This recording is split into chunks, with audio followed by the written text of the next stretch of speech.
Hello and welcome to your weekly juice. Tips and advice on how to boost your confidence, conquer self-doubt, and keep you pumped all week. I'm Louisa Jewell, author of Wire Your Brain for Confidence, The Science of Conquering Self-Doubt. And I'm continuing on my theme this month of empowering women in honor of International Women's Day, which was on March the 8th.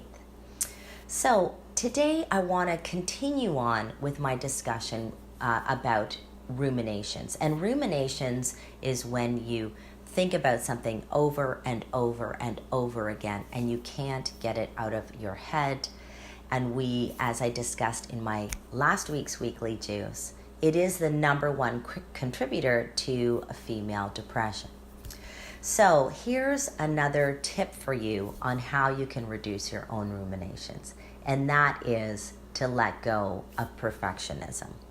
Now, here's what we're finding in the research, that women, especially younger women, feel that they need to be excellent in every single domain of their lives. And I don't mean just excellent. I actually mean they want to be perfect in all of the domains of their lives. Now, that would be okay if this was like 300 years ago, when we think about the domains we wanted to be good at, maybe we wanted to have a nice home and have a partner and have children, and that was kind of our focus, and that was kind of our socially accepted focus many hundreds of years ago. Today, things are different. Today, as women, we have the freedom to be able to choose our lives. We can be career women, or we can be stay-at-home moms, or we can be moms and we can have a career. We can be entrepreneurs if we want to be entrepreneurs. But we also feel that we need to be philanthropists and also giving back in our community. So we're doing volunteer work. And we also feel that our homes need to be perfect and decorated beautifully. And we also feel that we need to be fabulous entertainers like Martha Stewart, and we need to be Jenna Jameson in the bedroom. And don't forget, we also need to look perfect. And let's add thin to all of that. We seem to have this obsession with being thin. It's way too much, ladies, way too much.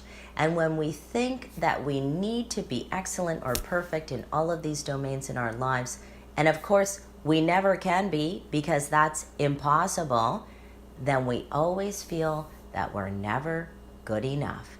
And that is just a recipe for self-doubt in many areas of your life. So there's a technique in my book that I talk about, and it's called Peace at 6. And I'm getting so many emails and so much feedback on this technique and how it's changing women's lives. And here's how it goes.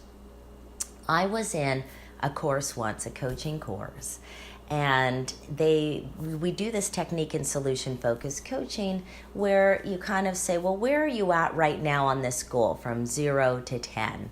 And people say, oh, I'm at a 6. And then you say, okay, where do you want to be? And you say, oh, I want to be at an 8 or whatever it is.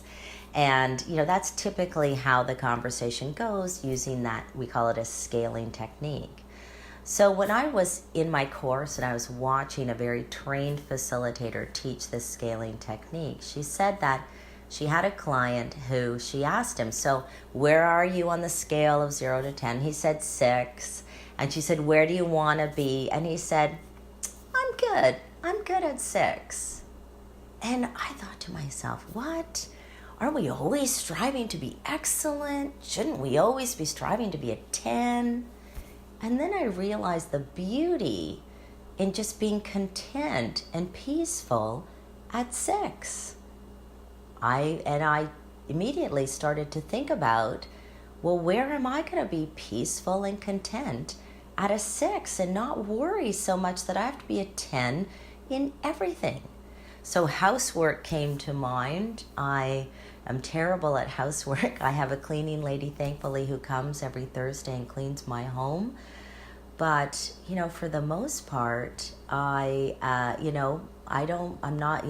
house is not beautifully decorated and perfect all the time.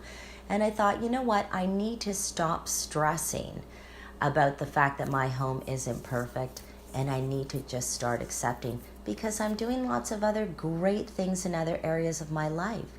So I'm going to decide on 3 areas in my life where I want to be excellent. I don't need to be perfect, but I'm going to strive for excellence. And it's okay to want to be perfect. It's just not okay to expect to be perfect. Because when you want to be perfect, it just means you want to be excellent at what you're doing. But you can be excellent without the beating up part. So decide 3 areas of your life. For me, for example, I want to be fabulous in my career and my work, and I want to have fabulous relationships with my girlfriends and my family and the people that are really important to me. And I also want to be, really striving to be excellent physically, health-wise. I want to eat well and exercise and sleep. And so those are the 3 areas where I really put my energy into that, to being a 10, to striving to be my best. And then I give a 6 to everything else. I give a 6 to the housework. I give a 6 to other things, and just say, I cannot devote all of my time and energy to I'll still put in a good effort at 6, but I'm not going to strive to be perfect. I'm not going to put 100% of my energy into that, because I just can't. I want to thrive and flourish. And if I'm trying to be perfect in too many things, I just can't do that. So I hope you will learn how to be peaceful at 6. Decide on 3 domains that you want to be excellent at, and forget the rest. Put a 6 on all the rest. And if you want more information on how to use that tip, you can find it in my book. Again, Wire Your Brain for Confidence, The Science of Conquering Self-Doubt. People love it. All right. Well, I hope this tip was helpful. If it was, share it with your friends. And next week, I'll be back with another weekly juice on women's empowerment. And in the meantime, go kick some butt. All right. We'll see you next time.